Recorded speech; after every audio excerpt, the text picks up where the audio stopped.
नमस्कार साथियों, गौरव ज्ञानधारा में एक बार फिर से आपका स्वागत है।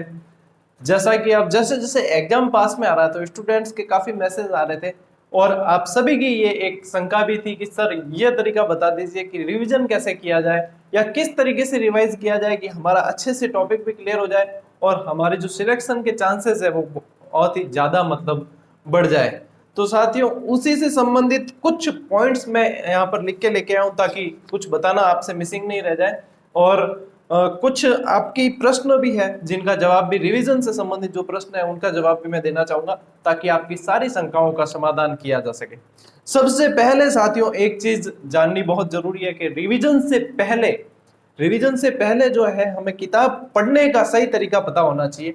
किताब भी साथियों तीन तरीके से, तीन स्टेप में पढ़ी जाती है।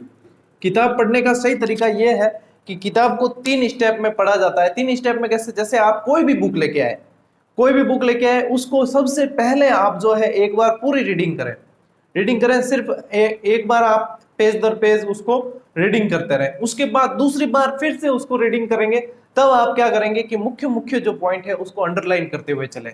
फिर आप पता चलने लग जाएगा आपको कि इसमें ये चीजें मुख्य मुख्य है, तो उसे आप अंडरलाइन करते हुए चलें। फिर तीसरी बार में जब आप पढ़ने लगेंगे तो वो जो अंडरलाइन की हुई चीजें वो आपको याद होने लगेगी और आप उन्हें याद कर भी लेंगे।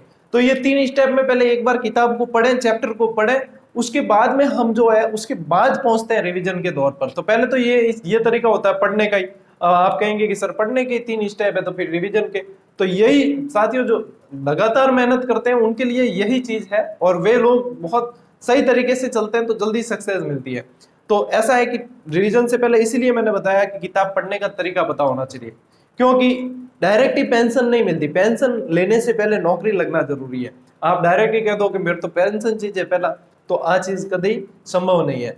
तो पहले यदि पेंशन चाहिए तो आपको नौकरी लगना पड़ेगा। वैसे ही रिवीजन करना है तो उससे पहले किताब पढ़नी पड़ेगी और पूरा किताब पढ़ने का पैटर्न पता होना चाहिए।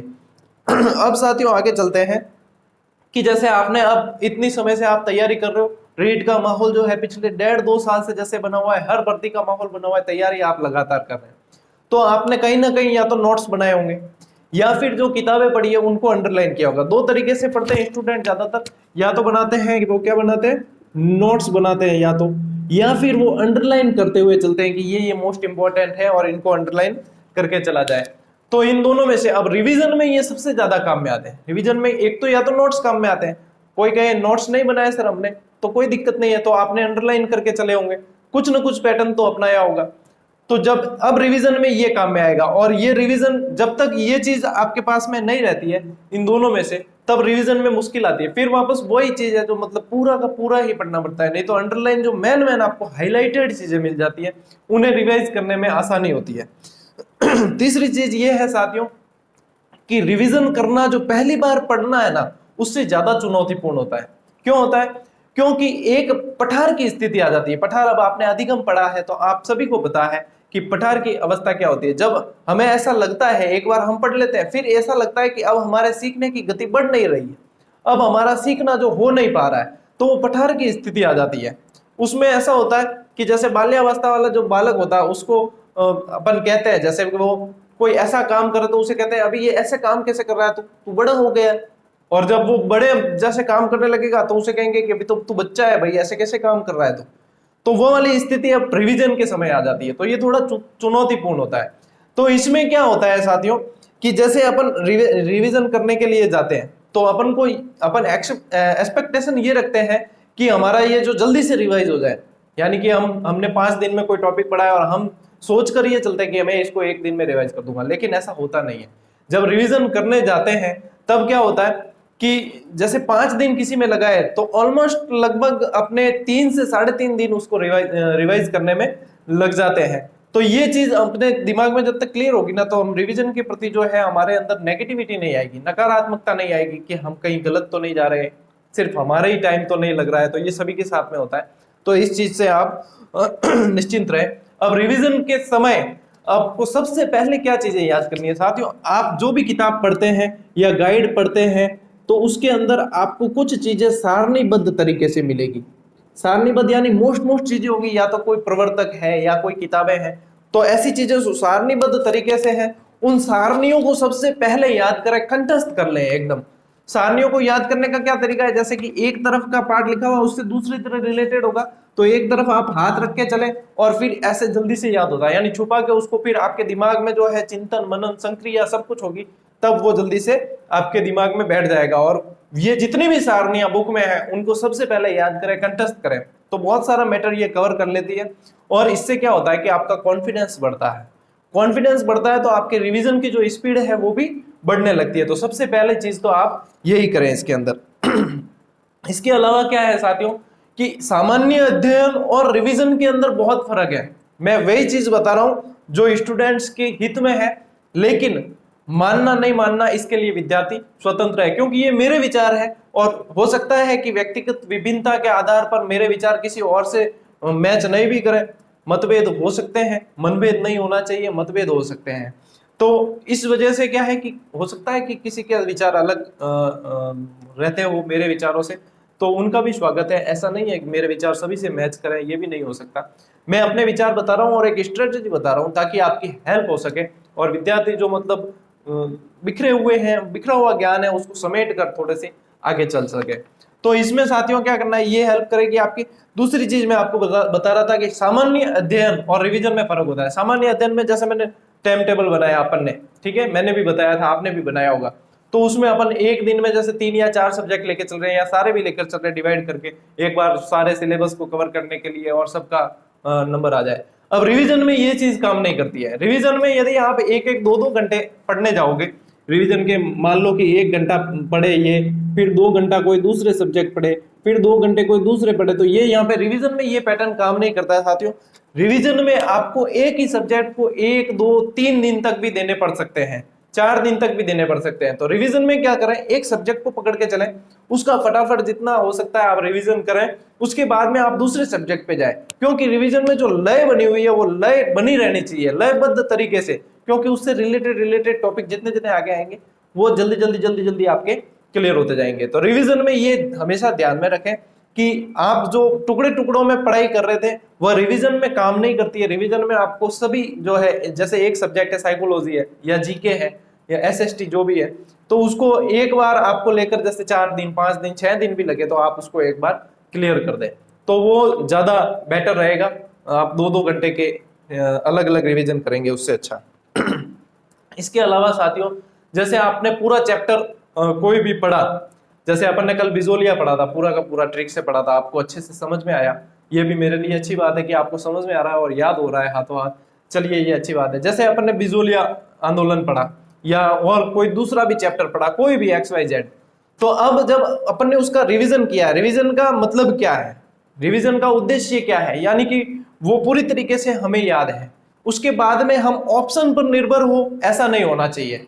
रिवीजन का मतलब है वो हमें पूरी तरीके से याद है। तो क्या करना है, जैसे हमने पूरा चैप्टर रिवाइज कर दिया, एक बार रिवाइज कर दिया, तो उसके बाद में अब जब चैप्टर पूरा रिवाइज कर दिया तो उसके बाद में 5 से 10 मिनट तक आप आंख बंद करके चिंतन मनन करें, और जहां से आपने रिवाइज करना शुरू किया है, जहां से पढ़ना शुरू किया है, वहां से सिलसिलेवार क्रमबद्ध तरीके से उसके एक एक तथ्य को याद करें कि हाँ ये चीजें मैंने पढ़ी थी और ये चीजें मुझे इसी तरीके से सिलसिलेवार याद है, तब तो वो आपका रिवीजन कारगर है। यदि आपको इस तरीके से याद नहीं है और आप ये सोच रहे हो कि ऑप्शन आने पर मेरे सही हो जाएंगे, तो ऑप्शन आने पर तो जो है गलत ही होते हैं ज्यादातर, क्योंकि ऑप्शन के ऊपर निर्भरता जब तक रहती है ना हमारी, तो ऑप्शन तो सारे ऐसे देते हैं एग्जामिनर जो हमें सही लगे, तो वहां पे तो गलत होने के चांस बढ़ जाते हैं। तो इसलिए ये जो तरीका होता है, अपने चिंतन मनन में दिमाग में ये चीज आनी चाहिए कि हमने ये चीज पढ़ी, उसमें क्या होगा कि आपको पेज भी याद रहेंगे और पेज के किस तरफ कौन सी चीज लिखी हुई है ये ऐसे कि ऐसे आपके जो है ये मस्तिष्क का एक पटल होता है उसके आगे आने लगेगा जैसे ही प्रश्न आएगा तब। तो ये चीज हमेशा ध्यान में रखें साथियों कि रिवाइज जब करते हैं तो रिवीजन का मतलब ये है कि आपका वह चीज क्लियर है, आपकी ऑप्शन पर निर्भरता नहीं है। रिवीजन की भी साथियों 3 अवस्थाएं होती है। 3 अवस्थाएं कैसे कि सबसे पहले आप रिवीजन करने लगोगे तो आपको समय बहुत ज्यादा देना पड़ेगा। मैंने बताया जैसे 5 दिन में चैप्टर पूरा हुआ है तो 3 से 3.5 दिन लग जाएंगे। फिर उसके बाद में जब सेकंड स्टेज में आओगे आप, तो आपकी थोड़ी सी स्पीड बढ़ेगी और जो आप पूरी एक एक लाइन जैसे पूरी पढ़ रहे थे उसमें से अब आधी लाइन में ही आप उसको समझने लग जाओगे कि हाँ ये चीज पढ़ी थी। फिर जो है तीसरे चरण में आप सीधे ही मुख्य बिंदु आपको दिखने लगेंगे कि इसमें ये चीजें हैं, और मतलब स्पीड बहुत ही अच्छी बन जाएगी और आपको याद भी एकदम सटीक होने लगेगा। तो इस चीज को आप फॉलो करें, ये आपके काम आएगी। अब एक सवाल जो काफी स्टूडेंट्स पूछते हैं और कॉमन सा सवाल होता है ये कि सर एक सब्जेक्ट का नंबर कितने दिन बाद आना चाहिए। तो ये जो है साथियों व्यक्तिगत विभिन्नता पर डिपेंड करता है कि कौन कैसे रिवाइज कर सकता है, कौन कितना कैसे पढ़ रहा है, उसके ऊपर डिपेंड करता है। हो सकता है कि आपका वही सब्जेक्ट या वही चैप्टर जो है आपके 10 दिन बाद भी सामने आए, 20 दिन बाद भी सामने आए। तो ये सब ये अपने ऊपर डिपेंड करता है, आप उसका खुद डिसीजन लें कि आपको इसमें क्या चीज कैसे करनी चाहिए, क्योंकि इसमें तो हर व्यक्ति की अलग अलग चीज होती है कि वो कितने दिन में कितना रिवाइज कर पाता है। और अब साथियों मैं बताना चाहूंगा कि अब जैसे मॉडल पेपर, जैसे मैंने रणनीति बताई थी उसमें भी बताया था कि मॉडल पेपर मिलाने, मॉडल पेपर मिलाने से क्या होता है कि हमें कमजोर पक्ष पता चल जाता है, उस कमजोर पक्ष को फिर मजबूत करना होता है हमें। मान लीजिए मैंने राजस्थान अध्ययन का मॉडल पेपर मिलाया, अब राजस्थान अध्ययन में मेरे कल्चर और हिस्ट्री जैसे बहुत अच्छी हो रही है, लेकिन ज्योग्राफी में जैसे कोई कोई सवाल गलत हो गए, तो वो उससे रिलेटेड टॉपिक मुझे पता है कि इससे रिलेटेड टॉपिक मुझे अभी तैयार करने हैं, इस पर मेहनत करनी है। तो ये चीज होती है मॉडल पेपर। अब मॉडल पेपर किसे मिलाने चाहिए? मॉडल पेपर साथियों उसे मिलाना चाहिए जिसका कोर्स कम से कम एक बार पूरा होकर रिवीजन भी एक बार हो चुका है, तब तो आप मॉडल पेपर मिलाना आपके लिए फायदेमंद है। नहीं तो क्या होगा कि मॉडल पेपर मिलाओगे, आपका स्कोर कम बैठेगा, स्कोर कम बैठेगा, फिर वापस आपके अंदर नकारात्मकता आएगी, मेरे तो स्कोर कम बैठ रहा है। स्कोर कम बैठने का एक का कारण यह भी है कि अभी आपके और एग्जाम के बीच में समय है, इसलिए भी स्कोर आपका कम बैठता है। तो मॉडल पेपर तब मिलाना चाहिए जब एक बार रिवीजन हो चुका हो, तो फिर आप कहेंगे कि तो सर हमें कौन से सवाल मिलाना चाहिए जिसका कोर्स पूरा नहीं हुआ। उन्हें जो है अध्यायवार जो वस्तुनिष्ठ सवाल होते हैं, वो अध्यायवार वस्तुनिष्ठ सवाल मिला के उन्हें अभ्यास करना चाहिए, प्रैक्टिस करनी चाहिए, जिससे उनका वो चैप्टर भी क्लियर हो जाए और उनकी वस्तुनिष्ठ प्रश्नों पर भी पकड़ होने लग जाए। अब कई जने कहे कि सर हमारे तो तैयारी अच्छी है, हम तो मॉडल पेपर मिलाने के लिए बिल्कुल सही तैयार है। तो तैयारी अच्छी का जवाब आपको कब मिल सकता है? जब अपने आप से सवाल पूछें कि क्या कल एग्जाम करवाया जाए तो मेरी तैयारी अच्छी है या नहीं। उसका जवाब क्या मिलता है, तब आपको पता चल जाएगा कि आपकी तैयारी अच्छी है या नहीं। यह सोच के सीधा कल एग्जाम करवाया जाए तो मेरी तैयारी है या नहीं है, तब आपको पता चलेगा कि मेरी तैयारी है या नहीं है। सही मायने में तो तभी पता चलेगा। अब जो है साथियों रिवीजन के अंदर मोस्ट स्कोरिंग जो टॉपिक्स होते हैं, इतने समय से आप पढ़ रहे हैं, मैंने भी आपकी काफी चीज बताने में मदद भी की है, लेकिन आपको खुद भी पता चल जाता है जब मोस्ट स्कोरिंग, जैसे कि आप साइकोलॉजी पढ़ रहे हैं तो आपको पता है कि अधिगम और अधिगम के सिद्धांत मोस्ट स्कोरिंग टॉपिक है। आपको पता है व्यक्तित्व मापन के जो सिद्धांत है वे भी व्यक्तित्व मापन से रिलेटेड जितनी भी विधियां हैं वे सारे मोस्ट इंपॉर्टेंट है। आपको पता है कि समायोजन से संबंधित जो युक्तियां हैं वे मोस्ट इंपॉर्टेंट है, बुद्धि के परीक्षण है मोस्ट इंपॉर्टेंट है। तो इन मोस्ट इंपॉर्टेंट जो टॉपिक है इनको आप ज्यादा से ज्यादा वक्त दें और ज्यादा से ज्यादा दोहरान करें, कंठस्थ करें एकदम, ये आपके बहुत ज्यादा काम आएगी। और आपको ये भी आप उसमें खुद आपको पता चलने लग जाता है कि ये चीजें इंपॉर्टेंट है और ये चीजें नहीं है, क्योंकि परीक्षा पैटर्न आपको पता है। और जिसे परीक्षा पैटर्न पता नहीं है और वो तैयारी कर रहा है तो वो तो अंधेरे में तीर चलाने लायक है। और कई जनों को जैसे सिलेबस पता नहीं होता कि ये चीज सिलेबस में है या नहीं है, तो वो तो फिर अंधेरे में तीर चलाने लायक है। फिर बाद में आप कहो कि सर आपने ये रणनीति बताई और आपने ये चीज बताई, वो तो हमने फॉलो की लेकिन हमारा सिलेक्शन नहीं हुआ। तो सबसे पहली चीज जो है वह अपना जो सिलेबस होता है वह बिल्कुल अपने क्लियर होना चाहिए, अपनी तैयारी बिल्कुल अच्छे से होनी चाहिए। उसके बाद में जो है अपन युद्ध के मैदान में उतर सकते हैं। अपने खुद की तैयारी नहीं और अपन युद्ध के मैदान में उतरेंगे तो अपन कुछ रन छोड़ के भागना ही पड़ेगा। और अब साथियों जो है कुछ चीजें जैसे कि किताबें, राइटर्स, उनके देवी देवता, स्थान से रिलेटेड कि ये देवी कहाँ पे है, ये देवी कहाँ पे वगैरह ऐसे प्रश्न आते हैं। झीलें, तालाब, इनसे रिलेटेड भी प्रश्न आता है। खारे पानी की, मीठे पानी की, कौन सी कहाँ है, सीधे प्रश्न बनते हैं। सिद्धांत और प्रवर्तक, ये भी सीधे प्रश्न बनते हैं। काफी मैं ट्रिक्स वाली क्लासेस के जरिए आपकी मदद करने की कोशिश कर रहा हूँ, जिससे आपकी ये चीजें क्लियर होती रहे साथ में, और जितनी संभव हो सकती है मैं मदद करने की कोशिश कर रहा हूँ साथियों। फिर जैसे आपके युद्ध और युद्ध के वर्ष, तिथियां, फिर और भी ऐसी बहुत सारी चीजें हैं जो सीधी सीधी मतलब आती है और इनको जो है आपको कंठस्थ करना पड़ेगा। ये कंठस्थ होंगे कैसे? तो ये कंठस्थ ऐसे होंगे साथियों कि इसमें आपको पूरा ही मतलब रोज अभ्यास करना पड़ेगा, रोज उनको देखना पड़ेगा कि आपको कि गुरुजी मुझे तो सन याद नहीं होते या मुझे तो राइटर याद नहीं होते किताबों के। तो इसमें साथियों ऐसा है कि इसमें आपको रोज उनको देखना पड़ेगा, या तो कहीं टेबल बना लीजिए उनकी अच्छे से सारणीबद्ध करके, या सारणीबद्ध है तो उन्हें ध्यान में रखिए कि ये सारणीबद्ध है, इनको रोज पढ़ना ही है।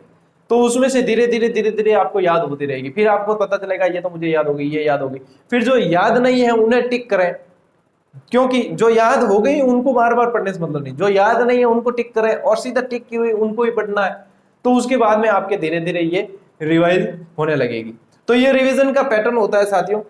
इन शॉर्ट वापस यदि कहना चाहूं तो सारणियां जितनी है वो याद कर दें, ये चीजें आपको जो बताई मोस्ट ये चीजें मोस्ट स्कोरिंग टॉपिक्स को याद करें। और रिवीजन में समय, पहली बार रिवीजन कर रहे हैं तो समय लगेगा, नकारात्मकता नहीं आने दें, रिवीजन में सबको समय लगता है। फिर धीरे धीरे जो है आपकी स्पीड बढ़ने लगेगी, और जब दूसरी से तीसरी बार रिवीजन के ऊपर आ जाओगे तब आपके बिल्कुल ही रैपिड रिवीजन होने लगेगा, फिर आपकी कोई समस्या नहीं रहेगी। रिवीजन का उद्देश्य यह है कि हमारी ऑप्शन पर से निर्भरता हट जाए पूरी तरीके से। ऑप्शन पे यदि रिवीजन के बाद भी निर्भर रहते हैं तो इसका मतलब अभी आपको और अभ्यास की जरूरत है, अभी आपको और याद करने की जरूरत है साथियों। तो ये चीज है। अब रिवीजन यही है कि जैसे एक सब्जेक्ट उठा लिया तो उसको आपने 2-3 दिन 4 दिन 5 दिन में रिवाइज कर दिया, फिर वो दूसरा सब्जेक्ट उठाया, ऐसे करके फिर धीरे धीरे जो है, सबसे पहले जो मान लो कि अगले सब्जेक्ट का नंबर 15 दिन में 20 दिन में आया, तो फिर बाद में 10 दिन में आने लगेगा, फिर 7 दिन में आने लगेगा, फिर 3 दिन में आने लगेगा। ऐसे धीरे धीरे जो है आपकी स्पीड बढ़ने लगेगी। कोशिश की है मैंने कि सारी शंकाओं का समाधान किया जाए, लेकिन कोई भी व्यक्ति किसी से भी कभी पूर्ण तरीके से संतुष्ट नहीं हो सकता, क्योंकि ये मानवीय प्रकृति है। कुछ शंकाएं फिर भी रही होगी तो कमेंट करके बताएं, कोशिश करेंगे कि आगे और कोई इससे संबंधित वीडियो बनाएंगे तो उसमें आपकी शंका को दूर किया जाएगा। और भी कोई आपकी समस्या होती है तो वो कमेंट करके बता दिया करें। कमेंट में सभी के पढ़ता हूँ, चाहे रिप्लाई सभी को नहीं दे पाऊं, लेकिन कमेंट पढ़ता सभी के हूँ, प्रतिक्रियाएं सबकी पढ़ता हूँ, और आपकी प्रतिक्रियाएं सभी सम्माननीय है। तो साथियों मिलते हैं फिर अगली क्लास में, तब तक के लिए राम राम, जय हिंद।